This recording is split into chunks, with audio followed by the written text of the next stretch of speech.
ओम श्री परमात्मने नमः। ओम वासुदेवाय नमः। ओम व्यासदेवाय नमः। ओम जगन्नाथदासाय नमः। हे माँ सरस्वती तुम कंठरे बस। माँ कंठरे बस। अतिबड़ी जगन्नाथ दास रचित श्रीमद्भागवत महापुराणर एकादश स्कंधर द्वितीय अध्याय एकादश स्कंध मुक्ति उपरे पर्यवसित। एहार द्वितीय अध्याय वसुदेव निकटकू नारद आगमन एवं तांकू राजा निमि और 9 जन जोगीश्वर संवाद शुणा कथा वर्णना करा जाइछि। एहार प्रथम भागरे पद्यांतरी एवं एहार द्वितीय भागरे एहार व्याख्या आमे शुणिबा। तो आसंतु वर्तमान एकादश स्कंधर द्वितीय अध्याय आमे शुणिबा। द्वितीये निमि नवऋषि संवादे नारद महर्षि श्रीभागवत धर्मवाणी वसुदेवंक आगे भणी। श्रीशुक उवाच शुण परीक्ष मन स्थिरे अद्भुत द्वारका नगरे गोविंद भुज दंड बले जादवे थांती सुख भोले जहिना रद थांती नीति कृष्ण भक्ति हृदय चिंती मर्त्यम नुष्य देह धरी के कृष्ण भाव परिहरी बासव आदि देवगण जाकुसे बंती अनुक्षण भवबी रंची जार पादे सेवंती नित्य अप्रमादे। नारद मुनि एक दिने गले वसुदेव भवने नारद आगमन भाव देखि जा नीले वसुदेव पवित्र जले पाद धोई आसने बसाइले नेई चरणे करी नमस्कार भावे बो इले जदुवीर। वसुदेव उवाच धन्य जीवन आज मोर देखिली चरण तुम्भर तुम्भे जे लोक परित्राणे ब्रह्मांडे बुल अणुक्षणे। पितामा तांक आगमन पुत्रंकु कल्याण जेसन विष्णुभ कत जन देखी निर्मल होए चर्म आखि जंतुंकु देवंक चरित सादई दुख सुख अर्थ तुम्भर प्राय साधु जेते केवल प्राणी सुख अर्थे साधवे विष्णु भावे थांती एणु प्राणिक हित चिंती देवंक चरित प्रमाद करई हरस विषाद मनुष्य सुख भोग चिंती जेअबा देवंकु भजंती देवता हांक उपकारे भजंती भक्ति अनुसारे स्वभावे देवे छायावत बसंती कर्मर आयत तेणु से कर्म अनुसारे प्राणी की तोषु थांती बरे से कर्म फल अनुमते प्राणी भूजंती बेनिमते विष्णुभ कत प्राणीकर जगते नाही आत्मपहर दया करंती दीन लोके दीनह रंती दुख सुखे आज मु देखी तुम्भ पाद लभिली सकल संपद तथापि वैष्णवर धर्म विष्णु प्रसन्ने जेते कर्म ताहा शुणिते मोर इच्छा पूछई कह धर्म दीक्षा जे धर्म कथन श्रवण सकल भय निवारण पूर्वे मु तप जोग बले सेबिली विष्णु पाद मूले ବିଷ୍ଣୁ ଯାଚିଲେ ମୋତେ ବର ମୋର ଦୁଷ୍ଟ ବଳିଆହାର ମୋକ୍ଷ ନ ମାଗି ପୁତ୍ର କାମେ ପଡ଼ିଲି ମାୟା ମୋହ ଭ୍ରମେ ଏବେ ଉପାୟ ତୁମ୍ଭେ କର ଯେମନ୍ତେ ତୁଟେ ଭ୍ରମ ମୋହର ଶ୍ରୀ ଶୁକ ଉବାଚ ଏ ରୂପେ ବସୁଦେବ ବାଣୀ ଶୁଣିସା ନନ୍ଦେ ଦେବ ମୁହୁନି ବୋଲନ୍ତି ଶୁଣ ଯଦୁବୀର ଧନ୍ୟ ବଚନ ଏ ତୋହର ତୋଚିତ ଭାଗବତ ଧର୍ମେ କଳ୍ପିଲା ପୂର୍ବ ପୁଣ୍ୟ କର୍ମେ ଶୁଣ ସେ ଧର୍ମର ମହିମା କେ କହି ପାରେ ଗୁଣ ସୀମା ଯେବେ ଶ୍ରବଣେ ଏହା ଶୁଣି ମନବ ଚନେ ପରିମାଣି ଯଦ୍ୟପି ଦେବ ବିଶ୍ୱଦ୍ରୋହୀ ଅନ୍ୟପତିତ ଯେବେ ହୋଇ ସେ ଧର୍ମେ ଯେବେ ମନ ପୋଷେ ସର୍ବକଳୁଷ ବେଗିନା ସେ ଧନ୍ୟ ଯାଦବ ତୋ ଜୀବନ କୃଷ୍ଣେ ମୋ ନିବେଶିଲୁ ମନ କୃଷ୍ଣର ଶରଣ କୀର୍ତ୍ତନ ଅଶେଷ ଦୁରିତ ଦହନ କହିବା ଶୁଣ ସାବଧାନ ଯେ ଇତିହାସ ପୁରାତନ ପୂର୍ବେ ଯେ ବିଦେହ ମଣ୍ଡଳେ ନିମିରା ଯାର ଯଜ୍ଞ କାଳେ ଦିବ୍ୟ ପୁରୁଷ ନବଋଷି ମିଳିଲେ ଯଜ୍ଞଶାଳେ ଆସି ସେ ନବ ଋଷି ମହାଜନ ଶୁଣ ହେ ତାହାଙ୍କ ବିଧାନ ବ୍ରହ୍ମାର ଶରୀରୁ ସମ୍ଭବ ଯେ ମନୁ ନାମ ସ୍ୱୟଂଭୁବ ତାର ତ ନୁଜ ପ୍ରିୟ ବ୍ରତ ସୁଗୁଣ ସାଧୁ ସୂଚିବନ୍ତ ପ୍ରିୟବ୍ରତର ସୁତ ଦେହି ପ୍ରିୟବ୍ରତର ସୁତ ଯେହି ଆଗ୍ନିଧ ବୋଲି ନାମ ଦେଇ ନାଭିତା ହାର ତହୁଁ ଜାତ ସୁନ୍ଦର ସର୍ବଗୁଣ ଯୁକ୍ତ ଋଷଭ ତାହାର କୁମର ସେ ବିଷ୍ଣୁ ଅଂଶେ ଅବତାର ତାର ମହିମା ଗୁଣ ଯେତେ ଅନ୍ତକେ କରୁ ତ୍ରିଜଗତେ କହିବା ଶୁଣ ହୋ ତାହାର ହୋଇଲେ ସତେକ କୁମର ସକଳେ ବେଦ ବିଦ୍ୟାସାର ପବିତ୍ରମୟ କଳେବର ତାହାଙ୍କ ମଧ୍ୟେ ଜ୍ୟେଷ୍ଠ ସୁତ ଭରତ ନାମରେ ବିଦିତ ଭରତ ଥାଇ ପୁଣ୍ୟକର୍ମେ ଭାରତ ଭୂମି ଯାର ନାମେ ଭୁବନେ ରାଜଭୋଗ ଭୁଞ୍ଜି ବନେ ପଶିଲା ରାଜ୍ୟ ତେଜି ତପେ ତ ଶିଲା ଭାବଗ୍ରାହୀ ଜାତିସ୍ମ ରସେ ଜନ୍ମ ହୋଇ ଜାତି ସ୍ମରର ଅର୍ଥ କ'ଣ? ଯାହାର ପୂର୍ବ ଜନ୍ମ କଥା ମନେ ଥିବ। ଏମନ୍ତେ ତିନି ଜନ୍ମ ଅନ୍ତେ ପଶିଲା ବିଷ୍ଣୁ ପାଦଗତେ ଅଶେଷ ଦୁଃଖ ନାଶ ଗଲା ଜନ୍ମ ମରଣୁ ନିସ୍ତରିଲା ଆବର ଉନଶତ ଭାଇ ତାଙ୍କ ମହିମା ଶୁଣ ତୁହି ତାହାଙ୍କ ମଧ୍ୟେ ନବସୂତ ସାଧୁସୁ ଗୁଣ ବଳବନ୍ତ ହୋଇଲେ ନବଦ୍ୱୀପେ ରାଜା ସୁଖେ ପାଳିଲେ ଜନପ୍ରଜା ଏକ ଧିକେ ଅଶିସୁତେ ବେଦ ଭ୍ୟାସୀ ଦୃଢ଼ଚିତେ କର୍ମେ ଆରାଧି ନାରାୟଣ ଜଗତେ ହୋଇଲେ ବ୍ରାହ୍ମଣ ଶେଷ ଯେ ନବସୂତ ଥିଲେ ନିର୍ଗୁଣ ଯୋଗ ଅଭ୍ୟାସିଲେ ସେ ଆତ୍ମଜ୍ଞାନୀ ସାଧୁ ଧୀର ଜଟା ବିଭୂତି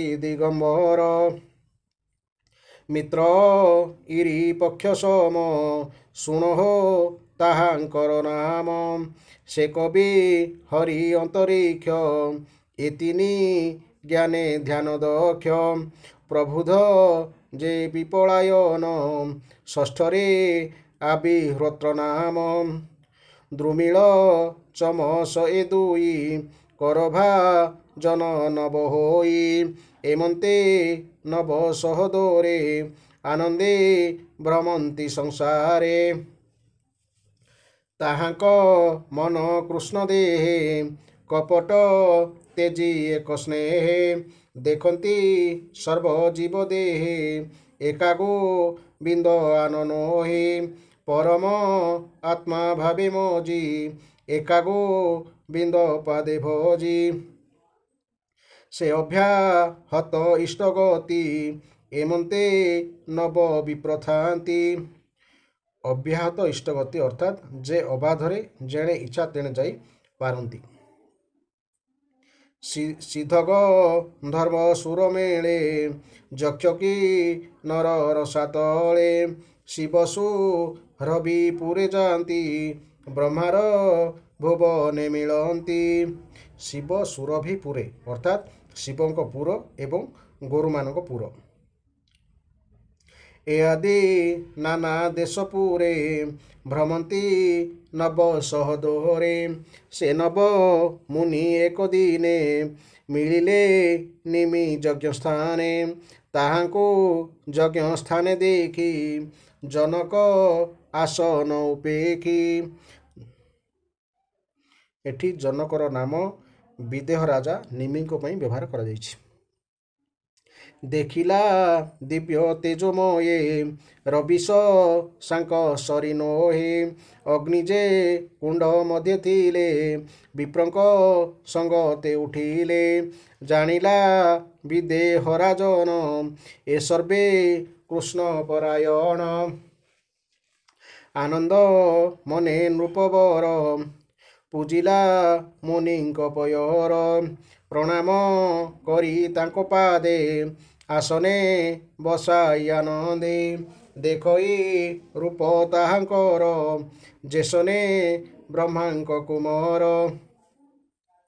କରଜୁ ଗଳ ଶିରେ ଦେଇ ବୋଲଇ ନିସ୍ତରିଲି ମୁହିଁ ବିଦେହ ବାଚ ତୁମ୍ଭ ଚରଣ ଯୁଗ ଦେଖି ନିର୍ମଳ କଲି ଚର୍ମ ଆଖି ତୁମ୍ଭେ ଯେ ନବ ବିପ୍ରବର ନିଶ୍ଚୟେ କୃଷ୍ଣ ଅନୁଚର ସଂସାରେ ତୁମ୍ଭର ଭ୍ରମଣ ଅଶେଷ ଲୋକ ପରିତ୍ରାଣ ଏ ଯେ ମନୁଷ୍ୟ କଳେବର ଦୁର୍ଲଭ କ୍ଷଣିକ ଭଙ୍ଗୁର ତଥାପି ମନୁଷ୍ୟ ଶରୀରେ ଯେ ଭଜେ ଗୋବିନ୍ଦ ପୟରେ ତାହାଙ୍କୁ ଦେଖନ୍ତି ଯେ ପ୍ରାଣୀ ତରନ୍ତି ଭବ ତରଙ୍ଗିଣୀ କ୍ଷଣେନି ମିଶେ ଲୋବେଲେ ସେ ଯେ ବସେ ସାଧୁ ଜନ ପାଶେ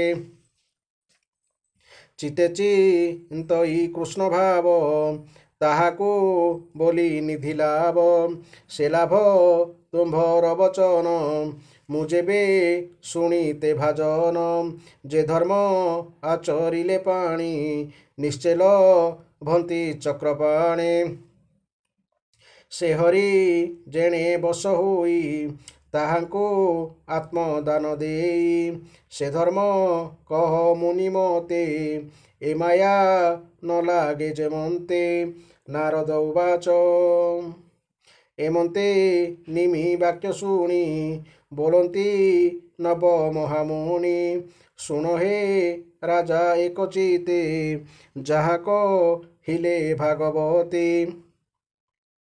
କବି ଉବାଚ କବି ବୋଲନ୍ତି ରାଏ ଶୁଣ ଯେ ଭାଗବତ ଧର୍ମଗୁଣ ନାନା ପ୍ରକାରେ ହରିପାଦେ ଯାହାର ଚିତ୍ତ ପ୍ରମାଦେ ଭଜଇ ଜାଣି ବିଷ୍ଣୁ ମାୟା ସେ ହରି କରେ ତାର ଦୟା ବିଷ୍ଣୁର ଅଭୟ ଚରଣ ମଙ୍ଗଳ କୁଶଳ କଲ୍ୟାଣ ଅଶେଷ ଭୟ ନାଶ କରେ ଯେ ନିତ୍ୟ କୃଷ୍ଣ ନାମ ଧରେ ଦେହ ସମ୍ପଦ ଦ୍ୱାରା ସୁତ ଏଣେ ମୋ ହିତ ଯାର ଚିତ କାମ ସଂକଳ୍ପ ଦିନେ ଦିନେ ବଢ଼ଇ ବିଷୟ ଚିନ୍ତନେ ମାୟାରେ ମନ ଅଗୋଚରେ ଭ୍ରମଇ ଅଶେଷ ପ୍ରକାରେ কৃষ্ণর অভয় চরণ অশেষ দুঃখ নিবারণ হরিচরণ লাভর্থে নানা উপায় শাস্ত্র গতি যাহা কহিলে চক্রধর সে ভাব সে ভাগবত ধর্মসার ভাবে ও ভাবে মনে গুণী মূর্খ হি তরে যাহা শুনি এনে যে ভজে কৃষ্ণপাদ তাহাকু ন লাগে প্রমাদ হৃদে গোবিন্দ পাদ ধ্যাই নয়ন বুঝি যেবে ধাই পথন জানি যেবে হুড়ে সে প্রাণী কেবে হেন পড়ে বেদ বচন ধর্মশাস্ত্র এবেনি বিপ্রঙ্কর নেত্র একন থিলে কাণ হই দুইয় ভাবে অন্ধ সেহি কাণ মানে চক্ষুহীন এক চক্ষুহীন বা কଣା এমন্ত বিপ্র যেবে চিতে হরিঙ্কি ভজে অবিরহতে তাহার অমঙ্গল নাহি সকল পাপু সে তরই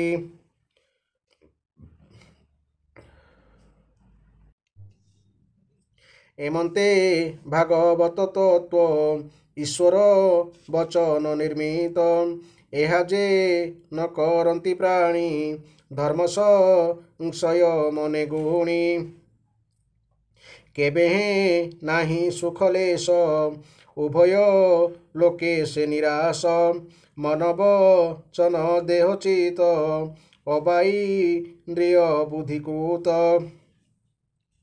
কিবা ভাব অনুসারে যে কর্ম করি এ সংসারে তা নারায়ণে সমর্পিব জীবর স্বধর্ম এ ভাগবত ধর্মগুণ ঈশ্বর বচন প্রমাণ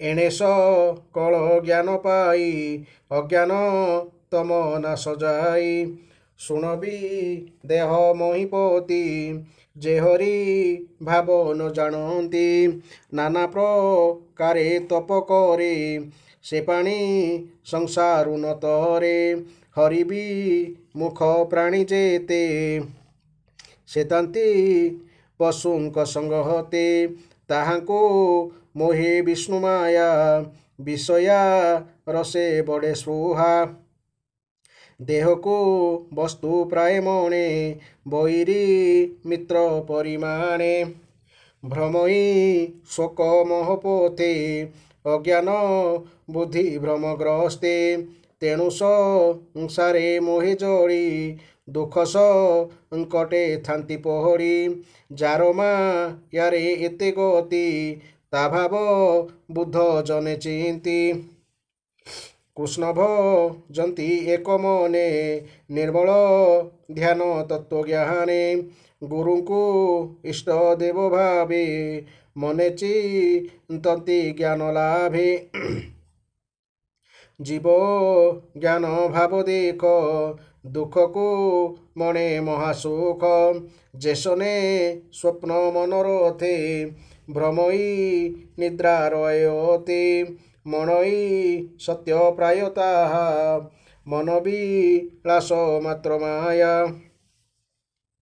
এ মন কৃষ্ণ পাদে দেলে এ মায়া ন লাগই ভলে দুর্গম পথ এ ভজন ভয়ে ভাজিলে যোগী জন এবে কহিবা শুণ রায়ে সুগম ভজন উপায়ে কৃষ্ণর জন্ম কর্ম যেতে নানা চরিত এ জগতে শ্রবণ স্মরণ কীর্তন তারই অশেষ ভুবন সে নাম ভাবে চিত্ত জড়ি হৃদরু লাজ ভয় এড়ি কামাদি সঙ্গ দূর হই কামাদি সঙ্গ দূর করি এ ঘোর সংসারে বিহরি ଉଚ୍ଚେଡ଼ା କିବ କୃଷ୍ଣ ନାମ ଶୁଭିବ ସକଳ ଶ୍ରବଣ ଆନନ୍ଦେ ତୋଳିବେନି କର କଣ୍ଠକ ଅର୍ଜନ ଉଚ୍ଚ ସ୍ୱର ଉନ୍ମତ ପ୍ରାୟ ନୃତ୍ୟ କରି ଶୋକବେ ଭାର ପରିହରି ଗଗନ ସମୀରଣ ଜ୍ୟୋତି ଯେଅବା ସଲିଳ ଧରିତ୍ରୀ ନଦୀସା ଗର ତରୁଗଣ ପର୍ବତ ସ୍ଥାବର ଜଙ୍ଗମ ଜନ୍ତୁଙ୍କ ବାହ୍ୟ ଅଭ୍ୟନ୍ତର ଏ ସର୍ବ କୃଷ୍ଣର ଶରୀର ନିଶ୍ଚୟ ଜାଣି ଏକଚିତେ ପ୍ରଣାମ କରୁଥିବ ନିତେ ଅମୃତ ବିନୟ ବଚନ କହିତୋ ଶିବ ପ୍ରାଣୀ ମନ ଏଭାବେ ଲଭି କୃଷ୍ଣପାଦ ହରିବ ବିଷୟା ବିଷାଦ ଶୁଣରା ଜନ ପୁଣ୍ୟ ଦେହା ତୁ ଅବା ପଚାରିବୁ ଏହା ଯୋଗୀଏ ଯୋଗ ତପ ବଳେ ଭ୍ରମନ୍ତି ଭାରତ ମଣ୍ଡଳେ ନିର୍ମଳ ଜ୍ଞାନେ ହୃଦଗତେ ଯାହା ଚିନ୍ତନ୍ତି ଏକଚିତେ ଅନେକ ଜନ୍ମେ ଯାହା ସିଦ୍ଧି ଅନେକ ଜନ୍ମେ ଯାହା ସାଧି ବହୁ ଦୁର୍ଲଭ ଯେଉଁ ସିଦ୍ଧି ଶ୍ରୀକୃଷ୍ଣ ନାମରେ କୀର୍ତ୍ତନେ କେମନ୍ତେ ଲଭେ ଏକ ଜନ୍ମେ ଶୁଣ ହେ ରାଜା ମନ ଦେଇ ଉତ୍ତମ ଶିଷ୍ୟ ଏହା କହି ଯେ ଭକ୍ତି ଯୋଗ ପ୍ରାଣୀଙ୍କର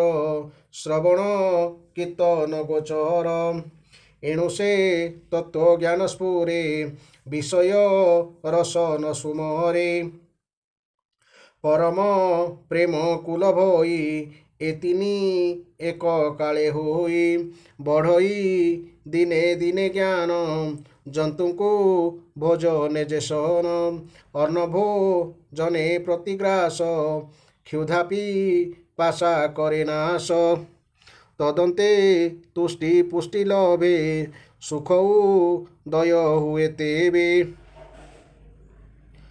କୃଷ୍ଣ ଭଜନୁ ସେହି ମତେ ଭକ୍ତି ଲଭନ୍ତି ଭାବଗତେ ଭାଗବତେ অর্থাৎ ভক্তজন তহু জন্মই বৈরাগ্য মায়া জড়িত সুখ ত্যাগ তদন্তে হয়ে দিব্য জ্ঞান এ অনুভব অভ্যাসীণ আনন্দ রস পাই নীতি চিত্তে প্রবেশ হয়ে শান্তি পরম শান্তি ভজে ভোলে তৃতীয় তাপু সে নিস্তহরে এমন্তে কবির বচন জনক শুনি তোষ মন সুখ সম্পদে কৃতকৃত্য बोलोई विप्र जगन्नाथ इति श्रीमद्भागवते महापुराणे परमहंसा संहितायां एकादश स्कंदे वसुदेव नारद संवादे भगवद्भक्ति धर्म निरूपण नाम द्वितीयोध्याय। वर्तमान यह अध्याय आम व्याख्या शुणा। श्री सुखदेव कही चले, हे कुरुनंदन, श्रीकृष्ण को दर्शन करने लालसारे ही श्रीकृष्ण को बाहुबल द्वारा सुरक्षित द्वारकापुरी को नारद बारंबार आसी सेठारे रहुथिले। हे राजन, जहाँ को ब्रह्मादि बड़ बड़ देवता मध्य उपासना करती सही भगवान चरण कमल दिव्य मधुर मकरंद रस तांकर रूपमाधुरी सुकुमार स्पर्श और मंगलमय ध्वनि निज इंद्रिय मानक द्वारा सेवन करने को क्यों व्यक्ति बा न चाहिए। कारण ए मरलोक तो प्राणी को चारिआड़ मृत्यु सर्वदा घेरी रही। दिनकर कथा, देवर्षि नारद वसुदेव घर को आसिले। वसुदेव तांकु आदरपूर्वक अभिवादन जनाइले। नारद सुखपूर्वक आसन में बसिया परे से तांकु पूजा कले एवं पुणी थरे प्रणाम करी कहिले, भगवान आपण हेउछंती पुण्य श्लोक, भगवान को मार्ग अवलंबन करुवा महापुरुष। प्राणी मानक मंगल निमंते ही आपण सर्वदा त्रिलोकरे भ्रमण करुथांती। शिशु जेपरी ता पितामातांको उपरे निर्भर करी एवं सेमानकर आगमन जेपरी ता पई मंगलकारक हुए, आपणक परि महापुरुष मानकर आगमन मध्य सेहीपरि सकल प्राणीक मंगल निमंते ही उद्दिष्ट होइथाय। देवता मानकर व्यवहार केबे प्राणी मानकर सुखर कारण हुए तो केबे केबे दुखर कारण भी हुए। ଦେବତାଙ୍କୁ ବିଧିବତ୍ ପୂଜା କଲେ ସେମାନେ ଖୁସି ହୋଇଯାନ୍ତି। ପୂଜାରେ ଟିକିଏ ଦୋଷ ରହିଗଲେ ସେମାନେ ବିରକ୍ତ ହୋଇଯାନ୍ତି। କିନ୍ତୁ ଆପଣଙ୍କ ପରି ଭଗବତ ଭକ୍ତ ଅମଳାତ୍ମା ସାଧୁ ମହାତ୍ମାଙ୍କର କାର୍ଯ୍ୟକଳାପ ସକଳ ପ୍ରାଣୀଙ୍କର ମଙ୍ଗଳ ନିମନ୍ତେ ହିଁ ଅଭିପ୍ରେତ ହୋଇଥାଏ। ଦେବତାମାନେ ସେମାନଙ୍କୁ ଉପାସନା କରୁଥିବା ଲୋକଙ୍କୁ ସେମାନଙ୍କର ଉପାସନା ଅନୁସାରେ ହିଁ ଫଳ ଦେଇଥାନ୍ତି। ତାଙ୍କର ସେହି ଫଳ ଦେବା କାୟା ଛାୟାର ସମ୍ପର୍କ ପରି ହୋଇଥାଏ। ଅର୍ଥାତ୍ ଲୋକେ ଯେପରି କର୍ମ କରନ୍ତି ଦେବତା ସେହିପରି ଫଳ ଦିଅନ୍ତି। କିନ୍ତୁ ସାଧୁ ମହାତ୍ମାମାନେ ଦିନଜନକୁ ଅହେତୁକି କୃପା କରନ୍ତି। ବ୍ରହ୍ମନ୍, ବର୍ତ୍ତମାନ ମୁଁ ଆପଣଙ୍କଠାରୁ ଭାଗବତ ଧର୍ମ ବିଷୟରେ ଶୁଣିବାକୁ ଚାହୁଁଛି, କାରଣ ତାହା ଶ୍ରଦ୍ଧାପୂର୍ବକ ଶ୍ରବଣ କଲେ ମନୁଷ୍ୟ ସକଳ ପ୍ରକାର ଭୟରୁ ମୁକ୍ତ ହୋଇଯାଏ। ଭଗବାନ ବିଷ୍ଣୁ ହେଉଛନ୍ତି ମୋକ୍ଷଦାତା, କିନ୍ତୁ ପୂର୍ବକାଳରେ ମୁଁ ସେହି ମୋକ୍ଷଦାତାଙ୍କୁ ମୋକ୍ଷପ୍ରାପ୍ତି ପାଇଁ ଉପାସନା ନ କରି ତାଙ୍କୁ ପୁତ୍ର ରୂପେ ପାଇବାକୁ ଉପାସନା କରିଥିଲି, କାରଣ ସେତେବେଳେ ମୁଁ ତାଙ୍କ ମାୟାରେ ମୋହିତ ହୋଇଯାଇଥିଲି। ହେ ସୁବ୍ରତ, ବଡ଼ ବିଚିତ୍ର କଥା ଯେ ସଂସାରର ଦୁଃଖ ସୁଖ ପରି ଲାଗୁଛି। ଏହି ଦୁଃଖରୁ ମୁଁ କିପରି ସହଜରେ ନିଶ୍ଚିତ ରୂପେ ମୁକ୍ତ ହୋଇପାରିବି, ମୋତେ ତାହାର ସକଳ ଉପାୟ କହିଦିଅନ୍ତୁ।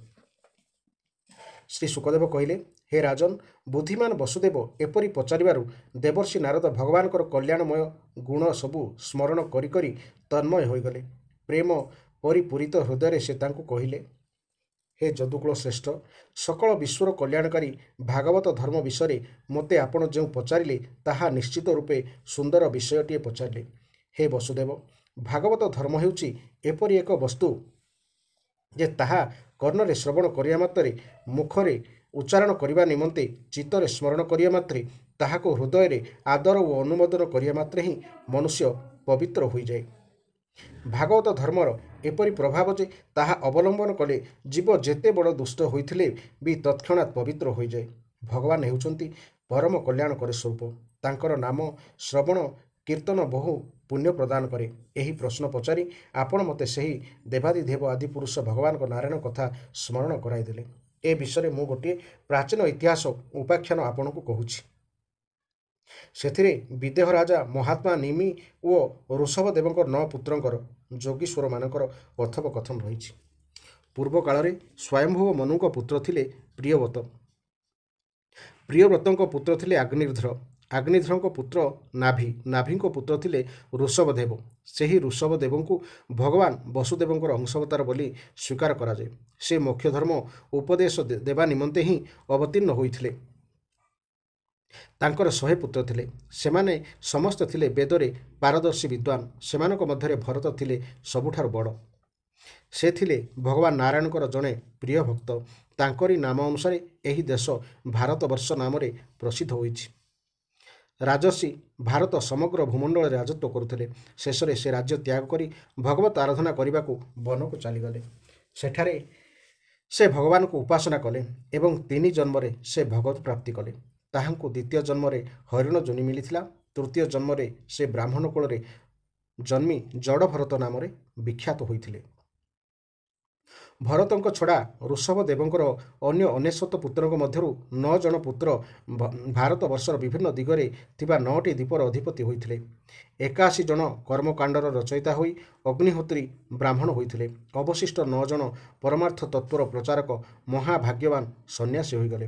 ଏହି ଶେଷ 9 ଜଣ ଥିଲେ ଦିଗମ୍ବର ସନ୍ନ୍ୟାସୀ ଏବଂ ଆତ୍ମବିଦ୍ୟାରେ ପାରଙ୍ଗମ। ସେମାନଙ୍କର ନାମ ହେଉଛି କବି, ହରି, ଅନ୍ତରୀକ୍ଷ, ପ୍ରବୁଦ୍ଧ, ପିପଳାୟନ, ଆବିହୋତ୍ର, ଦ୍ରୁମିଳ, ଚମସ ଏବଂ କରଭାଜନ। ଉକ୍ତ ମହାତ୍ମାମାନେ ହିଁ ଜଡ଼ ଚେତନାତ୍ମକ ସକଳ ବିଶ୍ୱକୁ ଭଗବାନଙ୍କର ହିଁ ସ୍ୱରୂପ ବୋଲି ଭାବୁଥିଲେ ଏବଂ ସମଗ୍ର ଜଗତକୁ ନିଜଠାରୁ ଭିନ୍ନ ବୋଲି ଦେଖୁନଥିଲେ। ଅର୍ଥାତ୍ ସେମାନେ ସର୍ବତ୍ର ଏକମାତ୍ର ପରମାତ୍ମାଙ୍କୁ ହିଁ ଦର୍ଶନ କରୁଥିଲେ। ଏପରି ଭାବରେ ସର୍ବତ୍ର ଆତ୍ମଭାବ ରଖି ବିଶ୍ୱ ବ୍ରହ୍ମାଣ୍ଡରେ ଏକମାତ୍ର ପରମାତ୍ମାଙ୍କୁ ହିଁ ଦର୍ଶନ କରି ସେମାନେ ସର୍ବତ୍ର ବିଚରଣ କରୁଥିଲେ। ସେମାନେ ଅବାଧରେ ତ୍ରିଲୋକରେ ବିଚରଣ କରିପାରୁଥିଲେ। ସେମାନେ ଦେବତା, ସିଦ୍ଧ, ସାଧ୍ୟ, ଗନ୍ଧର୍ବ, ଯକ୍ଷ, ମନୁଷ୍ୟ, କିନ୍ନର, ନାଗ ପ୍ରଭୃତିଙ୍କ ଲୋକରେ ସନ୍ଦେହର ବିଚରଣ କରୁଥିଲେ। ତା ଛଡ଼ା ସେମାନେ ମୁନି, ଚାରଣ, ଭୂତନାଥ, ବିଦ୍ୟାଧର, ବ୍ରାହ୍ମଣ ଓ ଗୋଜାତିର ଯେଉଁ ସବୁ ସ୍ଥାନ ରହିଛି ସେଠାରେ ବି ସ୍ୱଚ୍ଛନ୍ଦରେ ବିଚରଣ କରୁଥିଲେ।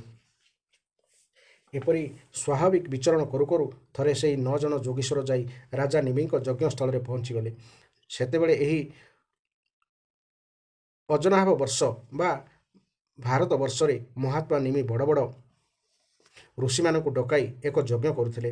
ଉପରୋକ୍ତ ପରମ ଭାଗବତ ମହାନୁଭାବ ନବଯୋଗୀଶ୍ୱର ନିଜ କାନ୍ତିରେ ସୂର୍ଯ୍ୟଙ୍କ ସମ ତେଜସ୍ୱୀ ଦେଖାଯାଉଥିଲେ। ସେମାନଙ୍କୁ ଦେଖି ଯଜମାନ ରାଜା, ନିମି, ମୂର୍ତ୍ତିମନ୍, ଅଗ୍ନିଦେବ, ଋତିଜ ଆଦି ବ୍ରାହ୍ମଣ ସମସ୍ତେ ସେମାନଙ୍କୁ ସ୍ୱାଗତ କରିବାକୁ ଠିଆ ହୋଇଗଲେ। ଆଗନ୍ତୁକ 9 ଜଣ ଯାକ ଯୋଗୀଶ୍ୱର ଭଗବାନ ନାରାୟଣଙ୍କ ପରାୟଣ ବୋଲି ଜାଣିପାରି ରାଜା ନିମି ଅତ୍ୟନ୍ତ ଆନନ୍ଦିତ ହେଲେ। ସେମାନଙ୍କୁ ଯଥୋଚିତ ଆସନରେ ବସାଇ ଯେ ସେମାନଙ୍କୁ ବିଧିପୂର୍ବକ ପୂଜା କଲେ। ସେମାନେ ନିଜ କାନ୍ତିରେ ଏପରି ଦୀପ୍ତିମାନ ଦିଶୁଥିଲେ ଯେ ଦେଖି ମନେ ହେଉଥିଲା ସେମାନେ ବ୍ରହ୍ମାଙ୍କ ପୁତ୍ର ସନକାଦି ହିଁ ହୋଇଥିବା। ରାଜା ନିମି ବିନୟରେ ମଥା ବନତ କରି ସେମାନଙ୍କୁ ପ୍ରେମର ସହିତ ପଚାରିଲେ, ମୁଁ ଆପଣମାନଙ୍କୁ ସାକ୍ଷାତ ଭଗବାନଙ୍କର ମଧୁସୂଦନଙ୍କର ପାର୍ଷଦ ବୋଲି ହିଁ ଭାବୁଛି। ଭଗବାନ ବିଷ୍ଣୁଙ୍କ ସେବକମାନେ ସକଳ ଲୋକକୁ ପବିତ୍ର କରିବା ନିମନ୍ତେ ହିଁ ବିଚରଣ କରନ୍ତି। ମନୁଷ୍ୟ ଜନ୍ମ ଜୀବମାନଙ୍କ ନିମନ୍ତେ ଅତ୍ୟନ୍ତ ଦୁର୍ଲଭ ଏବଂ ଏହା କ୍ଷଣଭଙ୍ଗୁର ମଧ୍ୟ। ଏପରି ଅବସ୍ଥାରେ ଭଗବାନଙ୍କର ପ୍ରିୟ ଭକ୍ତମାନଙ୍କର ଦର୍ଶନ ମିଳିଯିବା ତ ଆହୁରି ଦୁର୍ଲଭ। ତେଣୁ ହେ ତ୍ରିଲୋକ ପାବନ ମହାତ୍ମାଗଣ, ମୁଁ ମୋର ପରମ କଲ୍ୟାଣର ଉପାୟ ଆପଣମାନଙ୍କୁ ପଚାରୁଛି। କାରଣ ଏହି ସଂସାରରେ ଅର୍ଦ୍ଧକ୍ଷଣକରେ ସତ୍ସଙ୍ଗ ମଧ୍ୟ ମନୁଷ୍ୟମାନଙ୍କ ନିମନ୍ତେ ଶ୍ରେଷ୍ଠ ସମ୍ପଦ। ଯଦି ଆପଣମାନେ ମୋତେ ଭାଗବତ ଧର୍ମ ବା ଭକ୍ତର କର୍ତ୍ତବ୍ୟ ଶୁଣିବାର ଯୋଗ୍ୟ ପାତ୍ର ବୋଲି ଭାବୁଥାନ୍ତି, ତେବେ ମୋତେ ସେହି ଭାଗବତ ଧର୍ମ ବିଷୟରେ ଏଭଳି କିଛି କହନ୍ତୁ ଯାହା ଆଚରଣ କଲେ ଅଜନ୍ମା ପ୍ରଭୁ ପ୍ରସନ୍ନ ହୋଇ ନିଜର ଶରଣାଗତ ଭକ୍ତଙ୍କ ନିକଟରେ ସ୍ୱୟଂ ନିଜକୁ ମଧ୍ୟ ଦାନ କରିଦିଅନ୍ତି। ଦେବର୍ଷି ନାରଦ କହିଲେ, ହେ ବସୁଦେବ, ରାଜା ନିମି ସେହି ଯୋଗୀଶ୍ୱରମାନଙ୍କୁ ଏପରି ପ୍ରାର୍ଥନା କଲେ। ତାଙ୍କ ପ୍ରାର୍ଥନାକୁ ସମ୍ମାନ ଦେଇ ଏବଂ ସଭାରେ ବସିଥିବା ସଦସ୍ୟ ଋତିଜ ରାଜାମାନଙ୍କୁ ସମ୍ବୋଧନ କରି ସେମାନେ କହିବାକୁ ଆରମ୍ଭ କଲେ। ପ୍ରଥମେ ମହାତ୍ମା କବି କହିଲେ, ମୋ ମତରେ ପରମ କଲ୍ୟାଣ ନିମନ୍ତେ ଭଗବାନ ଅଚ୍ୟୁତଙ୍କ ଚରଣରେ ଶରଣ ନେଇଯିବା ହିଁ ଶାଶ୍ୱତ ରୂପରେ ସର୍ବୋତ୍କୃଷ୍ଟ ଭୟରହିତ ସାଧନ। କାରଣ ସାଂସାରିକ ପଦାର୍ଥରେ ଆତ୍ମବୁଦ୍ଧି ଓ ସୁଖବୁଦ୍ଧି ରଖିଥିବା ଲୋକେ ବି ଯଦି ଭଗବାନଙ୍କର ଅନନ୍ୟ ଶରଣାଗତ ହୋଇଯାଆନ୍ତି, ତେବେ ତାର ଫଳସ୍ୱରୂପ ସେମାନଙ୍କର ଅଜ୍ଞାନ ଦୂର ହୋଇଯାଏ ଓ ସଂସାରରେ ଦୁଃଖ ଅନୁଭବ କରି ସେମାନେ ସଂସାର ପ୍ରତି ବିରକ୍ତ ହୋଇଯାଆନ୍ତି। ସେମାନଙ୍କୁ ଆଧ୍ୟାତ୍ମିକ ଆନନ୍ଦ ମିଳିଯାଏ ଓ ସେମାନଙ୍କର ଭୟ ସମ୍ପୂର୍ଣ୍ଣ ରୂପେ ଦୂର ହୋଇଯାଏ। ସେମାନଙ୍କର ସର୍ବତ୍ର ଆତ୍ମଭାବ ହୋଇ ସବୁଠାରେ ସମାନ ରୂପରେ ସର୍ବଦା ପରମାତ୍ମା ହିଁ ଅନୁଭବ ହେବାକୁ ଲାଗନ୍ତି। ଅତି ସହଜରେ ଭଗବତ ସାକ୍ଷାତକାର ପାଇବା ନିମନ୍ତେ ସରଳ ହୃଦୟ ଅଜ୍ଞାନୀ ଲୋକଙ୍କୁ ଭଗବାନ ନିଜ ଶ୍ରୀମୁଖରେ ଯେଉଁ ଉପାୟ କହିଦେଇଛନ୍ତି ତାହାକୁ ହିଁ ଭାଗବତ ଧର୍ମ କୁହାଯାଏ। ହେ ରାଜନ, ସେହି ଭାଗବତ ଧର୍ମ ଅବଲମ୍ବନ କଲେ ମନୁଷ୍ୟର କେବେ ବି ବିଘ୍ନ ଘଟେ ନାହିଁ। ଏପରିକି ଆଖି ବୁଜି ଧାଇଁଲେ ବି ଅର୍ଥାତ୍ ବିଧିବିଧାନରେ ତ୍ରୁଟି ହୋଇଗଲେ ବି ସେ ସ୍ଖଳିତ ହୁଏ ନାହିଁ କି ଫଳପ୍ରାପ୍ତିରୁ ବଞ୍ଚିତ ହୁଏ ନାହିଁ। ମନୁଷ୍ୟ ନିଜର ଶରୀର, ବାଣୀ, ମନ, ଇନ୍ଦ୍ରିୟ, ବୁଦ୍ଧି ଓ ଅହଙ୍କାର ଦ୍ୱାରା ଅଥବା ନିଜର ସ୍ୱଭାବ ଅନୁସାରେ ଯାହା କିଛି କର୍ମ କରେ, ସେହି ସବୁକୁ ଭଗବାନଙ୍କ ପାଖରେ ସମର୍ପଣ କରିଦେବା ହିଁ ଭାଗବତ ଧର୍ମ ପାଳନର ସବୁଠାରୁ ସରଳ ଉପାୟ। ଭଗବାନଙ୍କୁ ଛାଡ଼ି ଅନ୍ୟ ବସ୍ତୁରେ ଯଥା ଦେହ, ଗେହ ଆଦିରେ ମନୋନିବେଶ କଲେ ଅର୍ଥାତ୍ ଅସତ୍ ବସ୍ତୁକୁ ସତ୍ ବସ୍ତୁ ବୋଲି ଭାବି ତାହା ପ୍ରତି ଅତ୍ୟନ୍ତ ଆସକ୍ତ ହୋଇଗଲେ ହିଁ ଭୟ ଜାତ ହୁଏ। ଏହି ସ୍ଥିତିରେ ଥିବା ମନୁଷ୍ୟ ପରମାତ୍ମାଙ୍କ ପ୍ରତି ବିମୁଖ ହୋଇଯାଏ ଏବଂ ସେ ମାୟା ଭ୍ରମରେ ପଡ଼ି ଅନାତ୍ମ ବସ୍ତୁମାନଙ୍କରେ ଆତ୍ମବୋଧି କରେ। ଏହା ଫଳରେ ସେ ନିଜ ସ୍ୱରୂପକୁ ଭୁଲିଯାଏ। ଅବଶ୍ୟ ଭଗବାନଙ୍କ ମାୟା ହେତୁ ହିଁ ଏପରି ହୁଏ। ତେଣୁ ଏଭଳି ଅଜ୍ଞାନରୁ ରକ୍ଷା ପାଇବାକୁ ହେଲେ ବୁଦ୍ଧିମାନ ମନୁଷ୍ୟ ଗୁରୁଙ୍କ ଭଗବତ ବୁଦ୍ଧିରେ ଦର୍ଶନ କରିବା ସଙ୍ଗେ ସଙ୍ଗେ ଅନନ୍ୟ ଭକ୍ତିପୂର୍ବକ ଏକମାତ୍ର ପରମାତ୍ମାଙ୍କର ହିଁ ଶରଣ ଗ୍ରହଣ କରିବା ଆବଶ୍ୟକ। ବାସ୍ତବରେ ପରମାତ୍ମା ତତ୍ତ୍ୱ ହିଁ ସତ୍ୟ ବସ୍ତୁ, କିନ୍ତୁ ନାନାତ୍ୱର ଚିନ୍ତନରେ କରୁଥିବା ମନୁଷ୍ୟର ବୁଦ୍ଧିରେ ଜାଗତିକ ବସ୍ତୁ ସତ୍ୟ ପରି ପ୍ରତୀତ ହୁଏ ଏବଂ ଏହି କାରଣରୁ ସେ ଅସତ୍ ବସ୍ତୁର ସତ୍ତା ଅଛି ବୋଲି ଧରିନିଏ। କିନ୍ତୁ ସ୍ୱପ୍ନାବସ୍ଥାର ଦୃଶ୍ୟ ଯେପରି ଜାଗ୍ରତ ହୋଇଗଲେ ମିଥ୍ୟା ବୋଲି ବୋଧ ହୋଇଯାଏ, ଜାଗ୍ରତ ଅବସ୍ଥାରେ ସତ୍ୟ ପରି ଦିଶୁଥିବା ଜଗତ ମଧ୍ୟ ସେହିପରି ମିଥ୍ୟା ହିଁ ହୋଇଥାଏ। ତେଣୁ ସାଂସାରିକ କର୍ମଗୁଡ଼ିକ ସମ୍ବନ୍ଧରେ ସଂକଳ୍ପ ବିକଳ୍ପ କରୁଥିବା ମନକୁ ବୁଦ୍ଧିମାନ ପୁରୁଷ ସେସବୁକୁ ନିବୃତ୍ତ କରିଦେବା ଉଚିତ। ସେପରି କଲେ ହିଁ ତାଙ୍କୁ ଉଭୟପ୍ରଦ ଅର୍ଥାତ୍ ପରମପଦ ପ୍ରାପ୍ତି ହେବ। ମନକୁ ଭଗବାନଙ୍କ ଠାରେ ଲଗାଇ ରଖିବାର ଉପାୟ ଦର୍ଶାଇବାକୁ ଯାଇ କୁହାଯାଇଛି ଯେ ଜଗତରେ ଭଗବାନଙ୍କର ଜନ୍ମ ଓ ଲୀଳା ସମ୍ବନ୍ଧୀୟ ଯେଉଁ ସବୁ ମଙ୍ଗଳମୟ କଥା ପ୍ରଚଳିତ ଅଛି, ସେଗୁଡ଼ିକୁ ବାରମ୍ବାର ଶୁଣିବା ଆବଶ୍ୟକ। ଭଗବାନଙ୍କର ବିଭିନ୍ନ ଲୀଳା ଓ ଗୁଣ ସ୍ମରଣ କରାଇ ଦେଉଥିବା ବହୁ ନାମ ମଧ୍ୟ ଜଗତରେ ପ୍ରସିଦ୍ଧ। ଲାଜ ସଂକୋଚ ଛାଡ଼ିଦେଇ ସେହିସବୁ ନାମ ଗାନ କରିବା ମଧ୍ୟ ଆବଶ୍ୟକ। କୌଣସି ବ୍ୟକ୍ତି, ବସ୍ତୁ ଓ ସ୍ଥାନ ପ୍ରତି ଆସକ୍ତି ନ ରଖିବା ଉଚିତ। ଯେ ଏହିପରି ବ୍ରତ ବା ନିୟମ ପାଳନ କରନ୍ତି ନିଜର ପରମ ପ୍ରିୟତମ ପ୍ରଭୁଙ୍କ ନାମ କୀର୍ତ୍ତନ କରିବା ଫଳରେ ତାଙ୍କ ହୃଦୟରେ ଭଗବାନ ପ୍ରତି ପ୍ରେମ ଓ ଅନୁରାଗ ଅଙ୍କୁରିତ ହୋଇଯାଏ। ତାହାଙ୍କର ଚିତ୍ତ ଭଗବତ ଭାବରେ ରସାଣିତ ହୋଇଯାଏ। ତାହାପରେ ସେ ସାଧାରଣ ଲୋକଙ୍କ ସ୍ଥିତିର ଉପରକୁ ଉଠିଯାଆନ୍ତି। ସେ ଲୋକଙ୍କ ଧାରଣାରେ ଉପରକୁ ଚାଲିଯାଆନ୍ତି। ଦମ୍ଭର ନୁହେଁ, ବରଂ ସ୍ୱାଭାବିକ ରୂପେ ସେ ମତୁଆଲା ହୋଇ କେତେବେଳେ ଭଗବାନଙ୍କର ଲୀଳା ଦେଖି ଦେଖି ଆନନ୍ଦରେ ବୁଡ଼ିଯାଆନ୍ତି, ତ କେତେବେଳେ ଖିଲିଖିଲି ହୋଇ ହସି ଉଠନ୍ତି। ପୁଣି କେତେବେଳେ ଗୋପୀମାନଙ୍କ ପରି ପ୍ରଭୁ ଆପଣ କୁଆଡ଼େ ଚାଲିଗଲେ କହି କହି କହି ହୋଇ କାନ୍ଦିବାକୁ ଲାଗନ୍ତି। କେତେବେଳେ ଭଗବାନଙ୍କୁ ଉଚ୍ଚସ୍ୱର ଡାକନ୍ତି, ତ କେତେବେଳେ ମଧୁର ସ୍ୱରରେ ତାଙ୍କର ଗୁଣ ଗାନ କରିବାକୁ ଲାଗନ୍ତି। ପୁଣି କେବେ କେବେ ସେ ନିଜ ପ୍ରିୟତମଙ୍କୁ ନିଜ ନେତ୍ର ସମ୍ମୁଖରେ ଥିବାର ଅନୁଭବ କରି ପ୍ରଭୁଙ୍କୁ ଖୁସି କରିବା ନିମନ୍ତେ ନୃତ୍ୟ ମଧ୍ୟ ଆରମ୍ଭ କରିଦିଅନ୍ତି। ଏପରି ଭାବରେ ତାଙ୍କର ସବୁ କ୍ରିୟା ଅଲୌକିକ ହୋଇଯାଏ। ସେ ଅନୁଭବ କରନ୍ତି ଯେ ଗଗନ ସମୀରଣ ଜ୍ୟୋତି ଯେ ଅବା ସଲୀଳ ଧରିତ୍ରୀ ନଦୀ ସାଗର ତରୁଗଣ ପର୍ବତ ସ୍ଥାବର ଜଙ୍ଗମ ଜନ୍ତୁଙ୍କ ବାହ୍ୟ ଅଭ୍ୟନ୍ତର ଏ ସର୍ବ କୃଷ୍ଣର ଶରୀର। ତେଣୁ ସେ ସମସ୍ତଙ୍କୁ ଭଗବାନଙ୍କର ସ୍ୱରୂପ ମନେକରି ଅନନ୍ୟ ଭାବରେ ପ୍ରଣାମ କରନ୍ତି। ଭୋଜନ କରୁଥିବା ଲୋକକୁ ଯେପରି ଗ୍ରାସ ଗ୍ରାସକେ ତୃପ୍ତି ପୁଷ୍ଟି ବା ଜୀବନ ଶକ୍ତି ସଞ୍ଚାର କ୍ଷୁଧା ନିବୃତ୍ତି ଏକ ସଙ୍ଗେ ଚାଲିଯାଇଥାଏ, ଯେଉଁ ମନୁଷ୍ୟ ଭଗବାନଙ୍କର ଶରଣ ନେଇ ତାଙ୍କର ଭଜନ କରିବାକୁ ଲାଗନ୍ତି, ତାଙ୍କୁ ସେହିପରି ଭଜନରେ ପ୍ରତ୍ୟେକ କ୍ଷଣରେ ଭଗବାନଙ୍କ ପ୍ରତି ପ୍ରେମ, ନିଜର ପ୍ରେମାସ୍ପଦ ପ୍ରଭୁଙ୍କ ସ୍ୱରୂପର ଅନୁଭବ ଏବଂ ତାଙ୍କ ଛଡ଼ା ଅନ୍ୟ ବସ୍ତୁଗୁଡ଼ିକ ପ୍ରତି ବୈରାଗ୍ୟ, ଏହି ତିନିଟି ଯାକ ଏକା ସାଥିରେ ପ୍ରାପ୍ତି ହୁଏ। ହେ ରାଜନ, ଯେ ଅନୁକ୍ଷଣ ପ୍ରତ୍ୟେକ ବୃତ୍ତି ଦ୍ୱାରା ଭଗବାନଙ୍କ ଚରଣ କମଳକୁ ଭଜୁଥାନ୍ତି, ତାଙ୍କୁ ଭଗବାନଙ୍କ ପ୍ରତି ପ୍ରେମମୟୀ ଭକ୍ତି, ସଂସାର ପ୍ରତି ବୈରାଗ୍ୟ ଓ ନିଜର ପ୍ରିୟତମ ଭଗବାନଙ୍କ ସମ୍ବନ୍ଧୀୟ ଜ୍ଞାନ ଏସବୁ ଅବଶ୍ୟ ମିଳିଯାଏ ଏବଂ ସେତେବେଳେ ସେହି ଭକ୍ତ ସ୍ୱୟଂ ପରମ ଶାନ୍ତି ଅନୁଭବ କରନ୍ତି। ତେଣୁ ଆତ୍ମୋଦ୍ଧାର ଚାହୁଁଥିବା ମନୁଷ୍ୟ ଭଗବାନଙ୍କର ଶରଣାଗତ ହୋଇଯିବା ଆବଶ୍ୟକ। ତାହା ହିଁ ସର୍ବୋତ୍ତମ ଓ ସରଳ ଉପାୟ। ରାଜା ନିମି ପଚାରିଲେ, ହେ ଯୋଗୀଶ୍ୱରଗଣ, ଏଥର ଆପଣ କୃପା କରି ଭକ୍ତଙ୍କ ଲକ୍ଷଣ ବର୍ଣ୍ଣନା କରନ୍ତୁ। ତାଙ୍କର ଧର୍ମ କ'ଣ, ସ୍ୱଭାବ କିପରି, ସେ ଲୋକଙ୍କ ସହିତ ଚଳିବା ସମୟ କିପରି ଆଚରଣ କରନ୍ତି, କିପରି କଥାଭାଷା କରନ୍ତି ଓ କେଉଁ ଲକ୍ଷଣ ଥିବାରୁ ସେ ଭଗବାନଙ୍କର ପ୍ରିୟପାତ୍ର ହୁଅନ୍ତି, ତାହା କହନ୍ତୁ।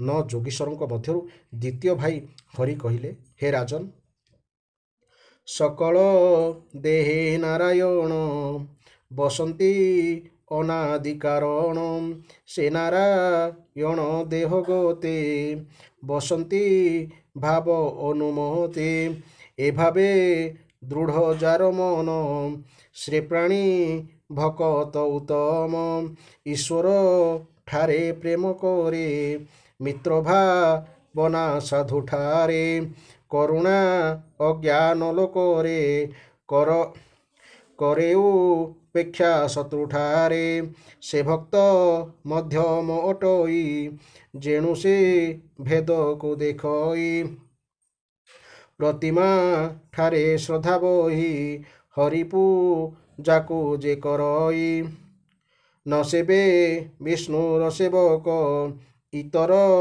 ମନେ ଅନ୍ୟ ଲୋକ ତାକୁ ପ୍ରାକୃତ ବୋଲି କହି ତଥାପି ଭକ୍ତ ସେ ବୋଲାଇ। ଯେଉଁ ବ୍ୟକ୍ତି ଇନ୍ଦ୍ରିୟମାନଙ୍କ ଦ୍ୱାରା ବିଭିନ୍ନ ବିଷୟ ଗ୍ରହଣ କରୁଥିଲେ ମଧ୍ୟ ତାଙ୍କ ଇଚ୍ଛା ଅନୁରୂପ ବିଷୟ ଆଦି ମିଳୁଥିବା ବେଳେ ହର୍ଷିତ ଓ ନ ମିଳୁଥିବା ବେଳେ ଅସନ୍ତୁଷ୍ଟ ହୁଅନ୍ତି ନାହିଁ ଏବଂ ସବୁ ସ୍ଥିତିକୁ ଭଗବାନଙ୍କର ମାୟା ବୋଲି ବୁଝନ୍ତି, ସେ ହେଉଛନ୍ତି ଉତ୍ତମ ଭାଗବତ ଭକ୍ତ। ଜନ୍ମ, ମୃତ୍ୟୁ, କ୍ଷୁଧା, ତୃଷ୍ଣା, ଭୟ, କଷ୍ଟ ଆଦି ସାଂସାରିକ ଧର୍ମ ଦେହ, ଇନ୍ଦ୍ରିୟ, ପ୍ରାଣ, ମନ ଓ ବୁଦ୍ଧିରେ ହିଁ ଦେଖାଦିଅନ୍ତି ଏବଂ ସମୟ ଅନୁସାରେ ଉଭେଇ ଯାଆନ୍ତି ମଧ୍ୟ। ଭଗବାନଙ୍କର ଯେଉଁ ଭକ୍ତ ଭଗବାନଙ୍କର ସ୍ମୃତିରେ ମଗ୍ନ ରହି ଉକ୍ତ ସାଂସାରିକ ଧର୍ମ ଦ୍ୱାରା ବ୍ୟଥିତ ହୁଅନ୍ତି ନାହିଁ, ସେ ହେଉଛନ୍ତି ଉତ୍ତମ ଶ୍ରେଣୀର ଭାଗବତ। ଯାହାଙ୍କ ମନରେ ବିଷୟ ଭୋଗର ଇଚ୍ଛା, କର୍ମ ପ୍ରବୃତ୍ତି ଓ ସେସବୁର ବୀଜରୂପ ବାସନା ଆଦୌ ଉଦୟ ହୁଏ ନାହିଁ, ଯେ ଏକମାତ୍ର ଭଗବାନ ବାସୁଦେବଙ୍କ ଠାରେ ହିଁ ନିବାସ କରନ୍ତି, ସେ ହେଉଛନ୍ତି ଉତ୍ତମ ଭଗବତ ଭକ୍ତ। ଯେଉଁ ଭକ୍ତ ଜନ୍ମ ଏବଂ କର୍ମକୁ ନେଇ ଅଥବା ବର୍ଣ୍ଣ, ଆଶ୍ରମ ଓ ଜାତିକୁ ନେଇ ଅଥବା ଶରୀରକୁ ନେଇ କୌଣସି ପ୍ରକାର ଅହଂତ୍ୱ ମମତ୍ୱ କରନ୍ତି ନାହିଁ, ସେସବୁକୁ ଆସକ୍ତ ହୁଅନ୍ତି ନାହିଁ, ସେହି ଭକ୍ତ ନିଶ୍ଚିତ ରୂପେ ଭଗବାନଙ୍କର ଅତ୍ୟନ୍ତ ପ୍ରିୟ।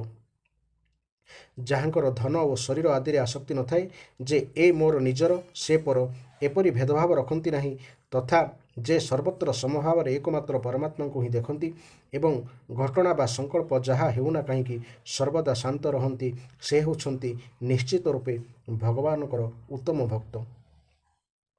ହେ ରାଜନ, ନିଜର ମନ, ଇନ୍ଦ୍ରିୟ ଓ ଶରୀର ଆଦିକୁ ନିଜ ବଶରେ ରଖିପାରିନଥିବା ବଡ଼ ବଡ଼ ଦେବତାମାନେ ମଧ୍ୟ ଭଗବାନଙ୍କର ଚରଣ କମଳକୁ ଖୋଜି ବୁଲନ୍ତି ସିନା, ଭଗବାନଙ୍କର କୃପା ବିନା ସେହି ଚରଣ କମଳ ପାଆନ୍ତି ନାହିଁ। କିନ୍ତୁ ଭଗବାନଙ୍କର ପ୍ରେମୀ ଭକ୍ତଙ୍କ ଚିତ୍ତ ସେହି ଚରଣ କମଳରେ ସନ୍ନିଧ୍ୟ ଓ ସେବାରେ ନିରନ୍ତର ଲାଗି ରହିଥାଏ। ଏପରିକି ତାଙ୍କୁ ତ୍ରିଭୁବନ ରାଜଲକ୍ଷ୍ମୀ ଦିଆଯିବ ବୋଲି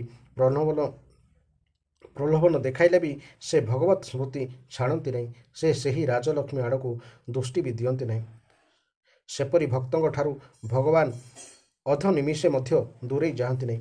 ସେହି ଭକ୍ତ ମଧ୍ୟ ଭଗବାନଙ୍କୁ ଅଧ କ୍ଷଣଟେ ବି ଭୁଲି ପାରନ୍ତି ନାହିଁ। ସେପରି ଭକ୍ତ ହେଉଛନ୍ତି ବୈଷ୍ଣବମାନଙ୍କ ମଧ୍ୟରେ ଅଗ୍ରଗଣ୍ୟ ବା ସର୍ବଶ୍ରେଷ୍ଠ। ଭଗବାନଙ୍କର ପରାକ୍ରମ ଅସୀମ। ଚନ୍ଦ୍ର ଉଦୟ ହୋଇଗଲେ ଯେପରି ସୂର୍ଯ୍ୟଙ୍କ ତାପ ଉଭେଇଯାଏ, ପ୍ରଭୁଙ୍କ ଚରଣ କମଳରେ ଅଙ୍ଗୁଳି ନଖର କୋମଳ କାନ୍ତି ସେହିପରି ଭକ୍ତଙ୍କ ହୃଦୟରେ ସକଳ ସନ୍ତାପ ଦୂର କରିଦିଏ। ତେଣୁ ଭକ୍ତଜନ ଭଗବାନଙ୍କ ଭକ୍ତିରେ ହିଁ ଆନନ୍ଦିତ ହୋଇ ରହନ୍ତି। ସେମାନେ ପ୍ରଭୁଙ୍କ ଚରଣରେ ଅନନ୍ୟ ଶରଣ ଛାଡ଼ି ଅନ୍ୟ କୌଣସି ଆଡ଼େ ଯାଆନ୍ତି ନାହିଁ। ଭଗବାନଙ୍କ ନାମର ଏତେ ଶକ୍ତି ଯେ ଅବଶ ହୋଇ ନାମ ଉଚ୍ଚାରଣ କରିଦେଲେ ବି ସକଳ ପାପ ତତ୍କାଳ ନଷ୍ଟ ହୋଇଯାଏ। ସ୍ୱୟଂ ସେହି ଭଗବାନ ଶ୍ରୀହରି ଭକ୍ତଙ୍କ ହୃଦୟରୁ କ୍ଷଣକ ପାଇଁ ମଧ୍ୟ ଛାଡ଼ି ଯାଆନ୍ତି ନାହିଁ। କାରଣ ପ୍ରେମୀ ଭକ୍ତ ପ୍ରଭୁଙ୍କ ଚରଣ କମଳକୁ ନିଜର ପ୍ରେମ ରଜୁରେ ଦୃଢ଼ ରୂପେ ବାନ୍ଧି ରଖିଥାନ୍ତି। ଯେ ବାସ୍ତବରେ ଏହିପରି ଭକ୍ତ ହୋଇଥାନ୍ତି, ସେ ହିଁ ଭଗବାନଙ୍କର ଭକ୍ତମାନଙ୍କ ମଧ୍ୟରେ ସର୍ବପ୍ରଧାନ ଓ ସେ ହିଁ ମହାପୁରୁଷ। ବହୁତ ସୁନ୍ଦର ଅଧ୍ୟାୟ ସରିଯାଇଛି। ଏହିପରି ଭାବରେ ଆପଣମାନେ ଧାରାବାହିକ ଭାବେ ଗୋଟିଏ ଗୋଟିଏ ଅଧ୍ୟାୟ ଶୁଣନ୍ତୁ ଏବଂ ବହୁତ ସୁନ୍ଦର ଜ୍ଞାନ ଏଠାରୁ ମିଳୁଛି, ଏହାକୁ ଉପଲବ୍ଧି କରନ୍ତୁ। ଜୟ ଜଗନ୍ନାଥ, ଜୟ ଜଗନ୍ନାଥ, ଜୟ ଜଗନ୍ନାଥ।